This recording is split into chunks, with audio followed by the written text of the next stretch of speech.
నమస్తే. ఎంతగానో వెయిట్ చేస్తున్నారు తెలంగాణ ప్రజలు వెయిట్ చేస్తారు. సో, బాబు ఎప్పుడు బయటికొస్తారు? కేసీఆర్ ఎప్పుడు బయటికొస్తారు? ఎప్పుడు మాట్లాడతారు? అని చెప్పి చాలా మంది వెయిట్ చేస్తున్నారని చెప్పేసి గతంలో మనం చూసిన బీఆర్ఎస్ పార్టీకి సంబంధించిన నాయకులు ప్రతి ఒక్కరు కూడా కేసీఆర్ వస్తుండు మాట్లాడుతుండు అప్పుడు కాంగ్రెస్ పార్టీకి ఉంటది అని చెప్పేసి ఈ విధంగా వ్యాఖ్యలు చేసిన పరిస్థితి మనందరం చూసినాం. అండ్ అలాగే కాంగ్రెస్ పార్టీ నాయకులు కూడా చాలా మంది కేసీఆర్ రావాలి, కేసీఆర్ స్పీచ్ కోసం ఎదురు చూస్తున్నారు అని చెప్పేసి నిన్న సోషల్ మీడియాలో పెద్ద ఎత్తున ప్రచారం కూడా జరిగింది. ఈ నేపథ్యంలో ఫైనల్లీ నిన్న కేసీఆర్ బయటకొచ్చారు. సో, గంట 20 నిమిషాల పాటు ప్రెస్ మీట్ పెట్టారు. సో, ఈ సోషల్ మీడియా ప్రెస్ మీట్ పెట్టిన పాయింట్స్ అన్నీ గూడా కేసీఆర్ చేసిన వ్యాఖ్యలన్నీ గూడా సోషల్ మీడియా చాలా పెద్ద ఎత్తున ప్రచారం నడుస్తుంది. కాంగ్రెస్ పార్టీ పైన విమర్శలు కావచ్చు, ఇటు బీజేపీ పార్టీ పైన కావచ్చు, ఇటు నీళ్ళకి సంబంధించి ప్రధానంగా దానిపైన అదే ఎజెండా తీసుకొని మాట్లాడిన పరిస్థితి. సో, మాట్లాడుతున్న దీనిపైన మనతో పాటు నిన్న కేసీఆర్ మాట్లాడిన వ్యాఖ్యలన్నిటిపైన గూడా మనతో పాటు మాట్లాడడానికి టీపీసీసీ జనరల్ సెక్రటరీ సంధ్యా రెడ్డి గారు ఉన్నారు మాట్లాడదాం. అక్క నమస్తే. నమస్తే తమ్ముడు. సో, ఎప్పుడు బాబు ఎప్పుడొస్తావు? బాబు ఎప్పుడొస్తావు? బయటకి రండి అని చెప్పేసి చాలా సందర్భాల్లో మీ నోటి నుంచి విన్నాం. సో, ఫైనల్‌గా నిన్న బాబు బయటకొచ్చిర్రు. మాట్లాడిర్రు. గంట 20 నిమిషాల పాటు మాట్లాడిర్రు. ఏం చెప్తారు? ఇనుంటారు మీరు బాపు స్పీచ్.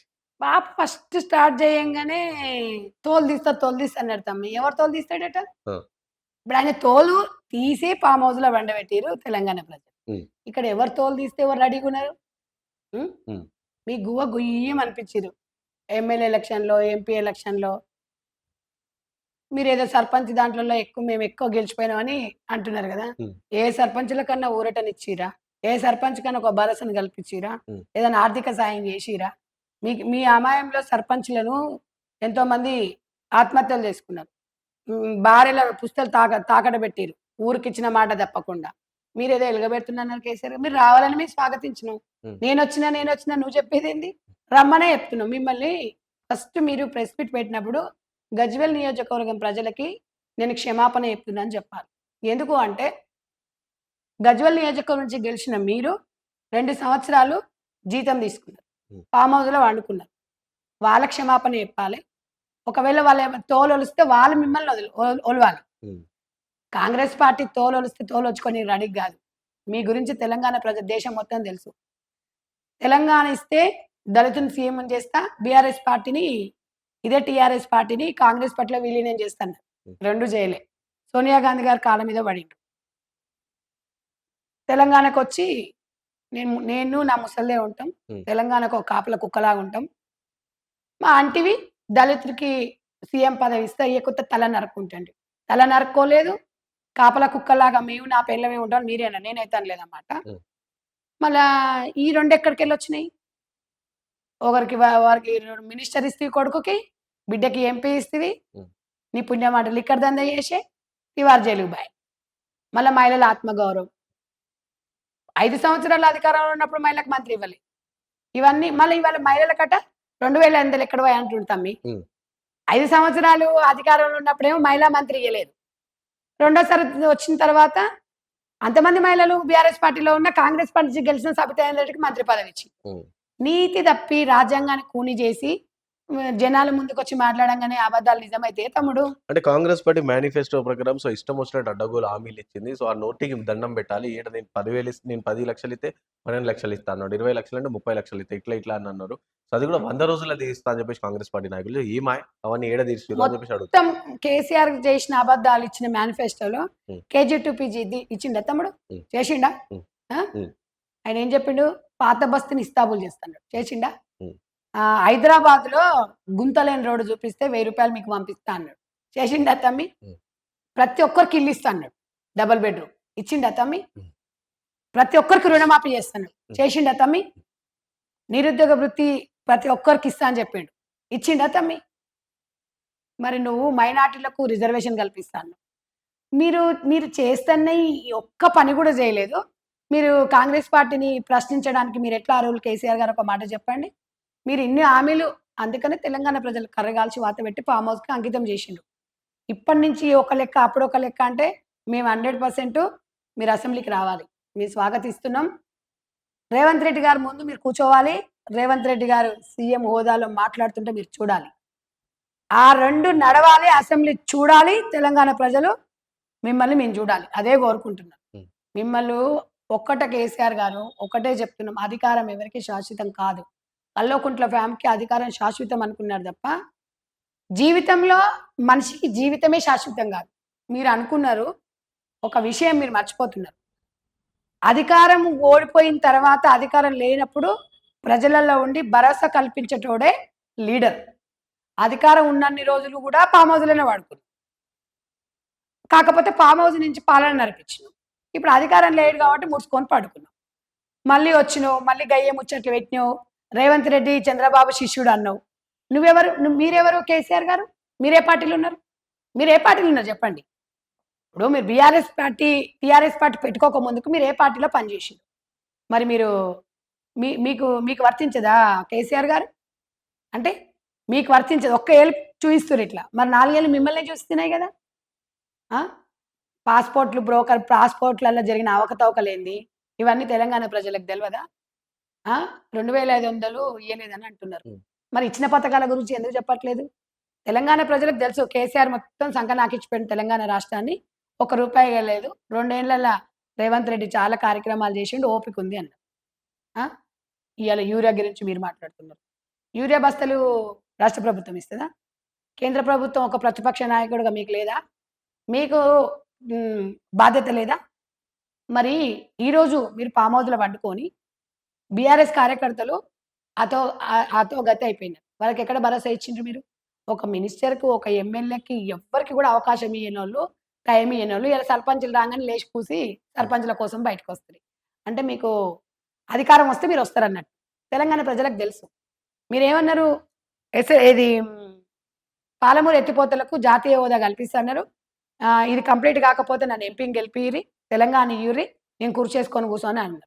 మరి కాళేశ్వరం ప్రాజెక్ట్ మీద పెట్టిన ఇంట్రెస్టు మరి పాలమూరు ఎత్తిపోతల ఎందుకు మీ బాధ్యత. మీరు ఎంపీగా పాలమూరు నుంచే ఎంపీగా మీరు పార్లమెంట్‌లో ఉన్నారు. తెలంగాణ బిల్లు పాస్ అయినప్పుడు కూడా పాలమూరు బిడ్డలే. మరి పాలమూరు బిడ్డల్ని ఎందుకు పట్టించుకోలేదు? మీకు అత్యధిక సీట్లు కూడా పాలమూరు నుంచే వచ్చినాయి. హ్మ్. మీకు ఈరోజు ప్రేమొస్తుందా మీకు? అంటే ఇప్పుడు పాలమూరు బిడ్డ అని చెప్పుకునే రేవంత్ రెడ్డి కంప్లీట్‌గా పాలమూరుని అధోగతి పాలు చేస్తుర్రు. అండ్ అలాగే తెలంగాణని కాంగ్రెస్ పార్టీ కంప్లీట్‌గా అధోగతి పాలు చేస్తుంది అని చెప్పేసి కూడా మాట్లాడడం జరుగుతుంది. ఒకటి తమ్ముడు తెలంగాణ ప్రజలకు అందరికి తెలుసు. హ్మ్. రేవంత్ రెడ్డి గారు ఏ రూపాయి వచ్చినా తెలంగాణ ప్రజలకు పెడుతున్నాడు. మీకు ప్రతి విషయం ఇప్పుడు గతంలో కేసీఆర్ గారు ఒరేయకండి, ఒరేస్తే ఉరి అన్నాడు. హ్మ్.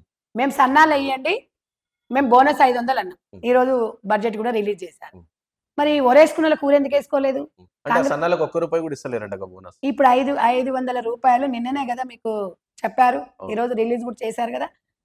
తెలంగాణ రాష్ట్రంకి ఒక్క రూపాయి ఖజానా వచ్చినా కూడా తెలంగాణ ప్రజల కోసమే ఖర్చు పెడతాం. హ్మ్. కల్వకుంట్ల ఫ్యామిలీ అవినీతి గురించి మేం చెప్పక్కర్లేదు. స్వయాన కేసీఆర్ కడుపులో పుట్టిన బిడ్డనే చెప్తుంది. హ్మ్. ఆ బిడ్డకి మీరు సమాధానం చెప్పండి. ఒక ఆడబిడ్డను పార్టీలో 20 సంవత్సరాలు వాడుకొని బయటకు గెంటేసిన పార్టీ బీఆర్ఎస్ పార్టీ. ఆ బిడ్డకే మీరు సమాధానం వ్యక్తులు ఒక ఒక కొడుకుని, ఒక బిడ్డని ఇద్దరిని కలిపి వాళ్ళకి సమాధానం చెప్పకుండా చేయలేని వ్యక్తివి. గూట్ల రాయి తినను నేను ఏట్ల రాయి తీస్తా అని చెప్తారు కేసీఆర్ గారు మీరు. ఇవాళ మీ బిడ్డ ప్రతి ఒక్క అవినీతి గురించి చెప్తుంది. మరి దానికెందుకు మీరు సమాధానం చెప్పరు? మీ బిడ్డని కన్న కూతలు కూస్తుర్రు బీఆర్ఎస్ నాయకులు. మరి మీరు స్పందిస్తున్నారా? ఒక తెలంగాణ ఆడబిడ్డ గదా! సరే మీరు మీ బిడ్డ జైలుకి పోయొచ్చిండో, ఇంకే దందా చేసిందో అదొక్కటిసారి పక్కన పెడితే, ఒక ఆడబిడ్డకి గౌరవం లేని తెలంగాణ రాష్ట్రంలో ఒక కేసీఆర్ బిడ్డను పరమ బూతులు తిడుతున్నారు మీ బీఆర్ఎస్ నాయకులు. ఆత్మగౌరవం ఉండాలి మనిషికి. అధికార మదంతోని బిడ్డ, కొడుకు ఇవన్నీ ఎథిక్స్ అని లేకుండా, మోరల్స్ లేకుండా ఉండకూడదు. మీ బిడ్డకే మీరు భరోసా కల్పించినోళ్ళు, మీ బిడ్డనే మీకు ఒక బాధ్యతగా స్వీకరించి తెలంగాణ ప్రజలకు, తెలంగాణ మహిళలకి ఆత్మగౌరవం ఎట్లా ఇస్తారు మీరు? చెప్పండి. మేము అడిగిన దాంట్లో ఏమైనా తప్పుంటే చెప్పండి. తప్పులు అందరూ చేస్తారు. మీరు ఓడిపోయిండండి. ప్రజా జీవితంలో ఎవరో ఒకరు ఒక ఎమ్మెల్యే కోసం 100 మంది పోటీ చేస్తాం. గెలిచేటోడు ఒకడని మనకు కూడా తెలుసు. ఓడిపోయినప్పుడు 4 రోజులు పడుకుంటారేమో ఇంట్ల. ఇట్లా కారుకూతలొచ్చి బయటకొచ్చేసి ఎవరు గుయ్యరు. ఇవాళ చంద్రబాబు గారి శిష్యుడు రేవంత్ రెడ్డి అంటే యెస్. చంద్రబాబు గారి శిష్యుడే. వాళ్ళ ప్రాంతం వేరు, ఈ ప్రాంతం వేరు. ఇద్దరు సీఎంలు. గిల్లి కజ్జాలు కాదు. మీరు రోజా ఇంటికి పోయి చేపల పులుసు తిన్నప్పుడు మీకు తెలీదా అప్పుడు? జగన్ గారితో దోస్తానం చేసినప్పుడు తెలవదా మీకు? ఎందుకు? మేమి అనలేదు ఆ మాట. ఎందుకంటే ఒక ముఖ్యమంత్రులు కలిసి సంతోషపడ్డాం. మీరు కళ్ళల్లో ఆకులు పట్టుకుంటున్నారు. ఇలా రేవంత్ రెడ్డి గారు, చంద్రబాబు గారు. వాళ్ళిద్దరు శిష్యులే. కానీ రాష్ట్రాలు వేరైనా కూడా కలిసిమెలిసి రాష్ట్రంలో విడిపోయినప్పుడు ఇంకా చాలా సమస్యలున్నాయి. అవన్నీ సమస్యలు పరిష్కరించాలంటే స్నేహపూర్వకంగానే పోవాలి. మీలాగా మళ్ళీ ఇయాల టీఆర్ఎస్ పార్టీ అన్నాడు. హ్మ్. నీకో విషయం తెలవదు. తెలంగాణ ప్రజలారా మీరందరూ ఒకసారి గమనించండి. మళ్ళీ కేసీఆర్ గారి నోట్లని టీఆర్ఎస్ అన్నాడు. మరి బీఆర్ఎస్ అన్నారు. నరం లేని నాలుక 2 మాట్లాడుతుంది. మరి కేసీఆర్ మాటలు మీరు నమ్ముతారా? రేవంత్ రెడ్డి గారి పరిపాలన ఎట్లా ఉంది? రేవంత్ రెడ్డి గారు కట్టే, కొట్టే, తెచ్చే తెలంగాణ ప్రజల కోసమే ఆయన జీవితం అంకితం చేసిండు. తెలంగాణ ఉద్యమకారుడు అని చెప్పేసి తెలంగాణ పేరు చెప్పుకొని 1200 మంది పిల్లలు చనిపోతే వాళ్ళ బలిదానం మీద పీట మీద వేసుకొని కూర్చొని ఇవాళ తెలంగాణ సెంటిమెంట్ తోని అధికారంలోకి వచ్చిన కేసీఆర్. రేవంత్ రెడ్డి గారు ఉద్యమం చెప్పి రాలేదే, ఉద్యమం పేరుతో రాలే. ఆయన ఒక కాంగ్రెస్ పార్టీ నుంచి ఒక సీఎం గానే వచ్చారు. ఆయన ఒక సింగిల్ గా ఎదుక్కుంటూ వచ్చారు. ఉద్యమాల పేర్లు చెప్పి చెట్టు పేరు చెప్పి కాయలు అమ్ముకోలేదు. పాలమూరోళ్లకు పచ్చి పులుసుతో తిన్నా కూడా 10 మందికి పంచాలనే ఆలోచనే ఉంటది తప్ప దొరల పాలనే. మీరు మాట్లాడిన మాటలనే దొరల్లాగానే ఉన్నాయి. ఎందుకు అంటే ఇంకొక విషయం ఏం తమ్ముడు అంటే రేవంత్ రెడ్డి గారిని ఒక మాట అనకుండా మాట్లాడిరంటే కొంతమంది అడుగుతున్నారు. దొరల పాలన పోయిండు, పోకడ పోయిండు అంటే అఫ్ కోర్స్ పోవచ్చు కూడా. ఎందుకంటే మేము దొరలం కదా అని అహంకారం ఉండొచ్చు. నేను అట్లా అనుకోవట్లేదు. రేవంత్ రెడ్డి పాలన బాగుంది. రేవంత్ రెడ్డి గురించి తీస్తే నేను తక్కువైతేనేమో, చేసేదైతే మంచి చేస్తుండు. మనం ఎందుకు అనాలి? తెలంగాణ ప్రజలు మళ్ళా అన్నట్టుగా అనుకుంటున్నారని నేనైతే అనుకుంటున్నాను. ఎందుకంటే ఏమనంటే చీక చింత కడతా, నేను అది కడతా, నేను ఫార్మా సిటీ అన్నాడు. ఏం సిటీ అయ్యా మీరు చేసింది? ఫార్మా కంపెనీ మీరు ఎడబెట్టిండ్రయ్యా చెప్పండి. మీరు ఫార్మా కంపెనీ గురించి మీరు ఎక్కడెక్కడ టెండర్లు వేసిరు? ఇవాళ శ్మశానాలను కబ్జా చేసిరు, నాలాలను కబ్జా చేసిరు, చెరువులను కబ్జా చేసిరు, తెలంగాణ రాష్ట్రాన్ని అప్పుల పాలు చేసిరు. మరి రేవంత్ రెడ్డి గారు ఏం చేసిరో మీరు చెప్పండి. అప్పుల పాలు ఏనన్నా అప్పులు చేసి సొంతంగా ఏమన్నా అది చేసుకున్నారా? మీ కుటుంబం 5 మంది దోసుకొని తిన్నారు. 2 ఏళ్ల పాలనలో తెలంగాణ ప్రజలు చాలా ఇబ్బంది పడుతున్నారు. సో, మళ్ళీ తెలంగాణ ప్రజలు 3 ఏళ్ల తర్వాత మళ్ళీ టీఆర్ఎస్ వైపే మొగ్గు చూపుతున్నారు. సో, టీఆర్ఎస్ ప్రభుత్వం అధికారంలోకి వస్తది అని చెప్పేసి కూడా నిన్న మాట సారాంశంలో అర్థమవుతుంది. నేను అనేది ఏం తమ్ముడు, రాజకీయాలలో పార్టీలకు ఉండే సిద్ధాంతాలు పార్టీలకు ఉంటాయి. ఇప్పుడు ప్రజలు మిమ్మల్ని కోరుకుంటే మేమెందుకు వద్దంటాం? ప్రజలు మా వైపు ఉన్నారు. మాకు ఆ కాంగ్రెస్ పార్టీకి అధికారం ఇచ్చిండ్రు. మరి మా కాంగ్రెస్ పార్టీకి అధికారం ఇచ్చిండ్రు, మేము పని చేస్తున్నాం. మేము మంచిగా పని చేస్తే మీకే ఇస్తారుగా. ఎందుకు ప్రజలు కేసీఆర్ వచ్చిండు అన్నాడంట. కార్లో కూర్చొని చెయ్యిప్పడం కాదు కేసీఆర్ గారు. ప్రజలలోకి వచ్చి భరోసా కల్పించి అప్పుడు నాయకుడు అంటాం. కార్లో కూర్చొని ఊపడు దొరనే. ఎవడు ఊపుతాడు? దొర అయితేనే ఊపుతాడు. ప్రజానాయకుడు రేవంత్ అన్న హేళన చేసిరు. మీరు సర్పంచ్ ఎలక్షన్లో కూడా ప్రచారానికి పోతాడు పిల్లపిత్రి అన్నాడు కేటీ రామారావు. ఇక సర్పంచ్ ఎలక్షన్లో కూడా ప్రచారం పోతాడు. ఎస్, ప్రతి సర్పంచ్కి భరోసా కల్పించనీకే టూర్ పెట్టుకున్నాడు. ఇప్పుడు కూడా పార్టీలకు అతీతంగా అందరు సర్పంచ్లకు ఒక వేదిక మీదకి ఏర్పాటు చేసి గ్రామ అభివృద్ధికి తోడ్పడమని చెప్తున్నాడు. మీలాగా మొఖాలు చూసి బొట్టు పెట్టట్లేదు. మాకు అందరి సమానమే. ఎన్నికలప్పుడు మాత్రమే పోటీ ఉంటుంది. ఎన్నికల పోటీ అయిపోయిన తర్వాత పార్టీలు ఇవన్నీ ఏమి ఉండవు. ప్రజాపాలన ఉంటుంది. మాకు తెలంగాణలో అందరూ సమానమే. మీరు ఎన్ని అనుకున్న నెలకోసారి వస్తా, 2 నెలలకోసారి వస్తా, బాహుబలి వస్తుండు, ఎవరికి వస్తున్నారు? ఇలా బీఆర్ఎస్ పార్టీలో కొంచెం వాళ్ళకు భరోసా వచ్చింది, కానీ కార్యకర్తలకు ఏం రాలేదు. కార్యకర్తలకు మీరు వచ్చి ఏం చేసిరు? ఉద్యమకారులకి ఉద్యోగాలు ఇస్తాను ఇయ్యలేదు. 1200 మంది పిల్లలకు 10 ఎకరాల భూమి ఇచ్చి ఇంటికో ఉద్యోగం ఇచ్చి ఒక గవర్నమెంట్ కొలువు ఇస్తాను ఇయ్యలేదు. శంకరమ్మని నువ్వు ఎమ్మెల్సీ చెయ్యలేదు, ఒక పదవి ఇయ్యలేదు. మిమ్మల్ని నమ్మే పరిస్థితులు తెలంగాణ ప్రజలు ఎవరు లేరు. దొరల పాలన కోరుకోవట్లేదు. మీ పుణ్యమా అంటే 20 సంవత్సరాల రియల్ ఎస్టేట్ ఒకే సంవత్సరంలో చేసి మొత్తం అతలాకృతం చేసిపోయిండ్రు. మీరు చేసిన పాపాలను మేము గడుగుతుంటే హైడ్రా అని చెప్తుండ్రు. హైడ్రా వల్ల ఎంత మంచి జరుగుతుందో అది తెలిసిన వాళ్ళకి, మీలాంటి పామోదులు వండుకున్న వాళ్ళకి తెలియదు. ఇవాళ రంగనాథ్ గారు, ఇవాళ రేవంత్ రెడ్డి గారి చొరవతోనే బతుకమ్మకుంటా పునర్వైభవం వచ్చింది. మీ అనుచరుడే కబ్జా చేసి అన్ని కబ్జా చేసినా కూడా నోరు మూసుకొని కూర్చున్నాం. మేమన్నీ మీరు చేసిన అవినీతిని మొత్తం బయటకు తీసుకొస్తాం. మీరు ఒప్పుకున్నారా? ఒప్పుకోలేదు. ప్రభాకర్ రావు గారు ఎందుకు అరెస్ట్ అయ్యారు? దాంట్లో మీది లేదా? మీ గవర్నమెంట్లో ఫోన్ ట్యాపింగ్ అనేది ఎంత నేరం తెలుసా మీకు? మీకు తెలీదా? మీరు చేయలేదా? దమ్మున్నోడు రికార్డులను పట్టుకొని దాని ఆధారాలను పట్టుకొని కాదు, ప్రజలలోకి వచ్చి కొట్లాడండి. ప్రజాపాలన ఫామ్ హౌస్లో కాదు, బయటికి వచ్చి చెయ్యండి. 100% మంత్రులు కూడా స్పందించిండ్రు. ఎందుకు అంటే రేవంత్ అన్న స్థాయి మీ స్థాయి కాదు అసలు. మీ స్థాయి గురించి ఆయన మాట్లాడాడు. ఎందుకు అంటే రాజకీయాలలో లేని కేసీఆర్ గారు నేను ఆయన విజ్ఞతకే వదిలేసిన ఆయన గురించి నేను మాట్లాడాను అన్నాడు. మంచిగా చెప్పాడు. ఉమ్. ఇప్పుడు కూడా మీరు అసెంబ్లీకి వచ్చి ప్రతిపక్ష హోదాలో ఉంటే మీ రెస్పెక్ట్ మీకే ఉంటది. కానీ మీకు అంత దమ్ము లేదు, అంత ధైర్యం లేదు, అంత కలేజా లేదు. అంటే అసెంబ్లీకి రారంటారా? అంటే నిన్న వచ్చిర్రు ఆయన పొద్దున ఏమొస్తాడు మిమ్మల్ని కదా. తమ్మి? నిన్నే రారా? ఏదో ప్రెస్ మీట్ పెట్టమని అంతమంది లేపిండ్రు. ఉమ్. దా దా జర్రా ఊరట వస్తుంది రా రా అన్నందుకు వచ్చిండు. ఉమ్. ఏం మాట్లాడిండు? గదే పాత సీసా గదే పాత నీళ్ళు. ఉమ్. కొత్తగా ఏముంది? గయ్యే జోకులు. ఏంది స్మార్ట్ సిటీ అంటే తొక్క సిటీ గట్లా. ఉమ్. ఎవరన్నా ఒక మాజీ సీఎం అంటే మాట్లాడతారా? మళ్ళీ రేవంత్ రెడ్డి గారు మాట్లాడితే మాస్ అంటారు. ఉమ్. ఈయన మాట్లాడితేనేమో మంచిది, ఈయన మాట్లాడిన దొర. ఉమ్. ఇట్లా మాట్లాడినామనుకో నా కింద కామెంట్లు పెడతారు. ఉమ్. ఇది ప్రశ్నిస్తే కామెంట్లు పెడతారు, ఉమ్. ప్రశ్నిస్తే ఇది చేస్తారు. ఉమ్. దొంగ అని అనవద్దు మనం. నువ్వు ఎంత దొంగమైనా దొరనే బాబు అనాలి మనం. ఉమ్. అప్పుడు మంచోళ్ళు. పాలమూరలకు అట్లా ఉండదు. ఉమ్. ఏది ఉంటే అదే అంటాం మేము.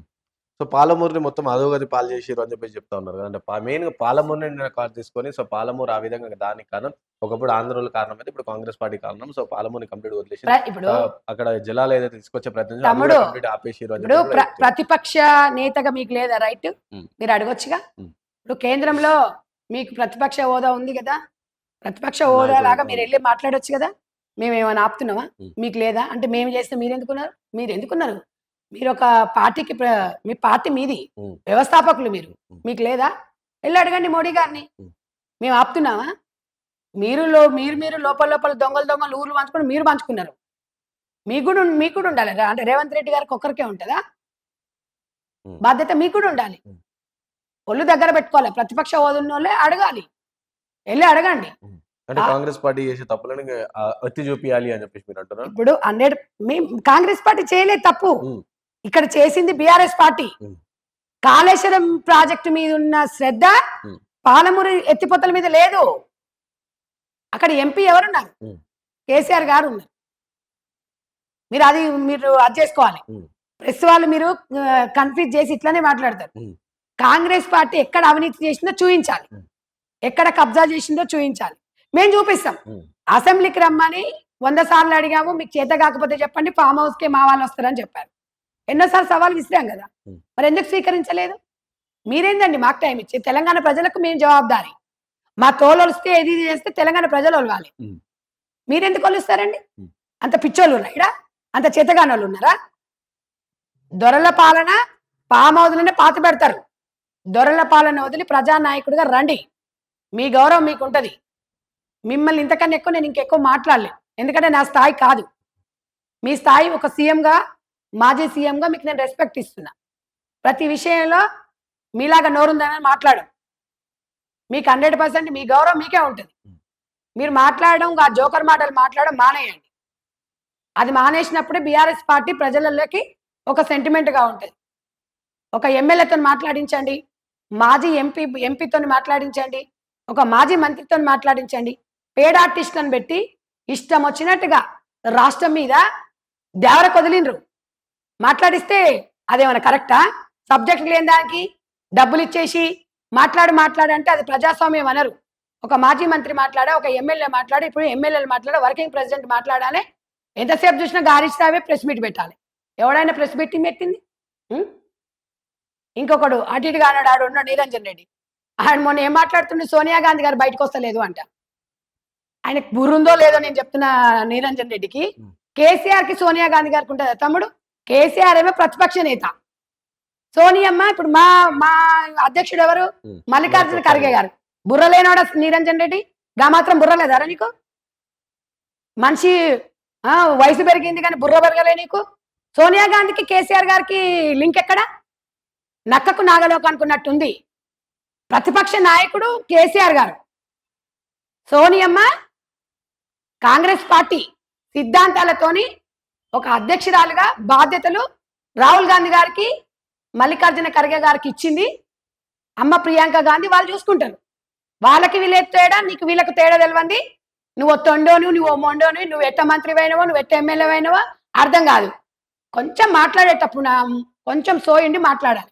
మీరు ఒక మాజీ మంత్రి, కొంచెం అని ఉండాలి. మల్లికార్జున ఖర్గే గారు జాతీయ అధ్యక్షుడు, ఆయన కాంగ్రెస్ పార్టీ అధ్యక్షుడు.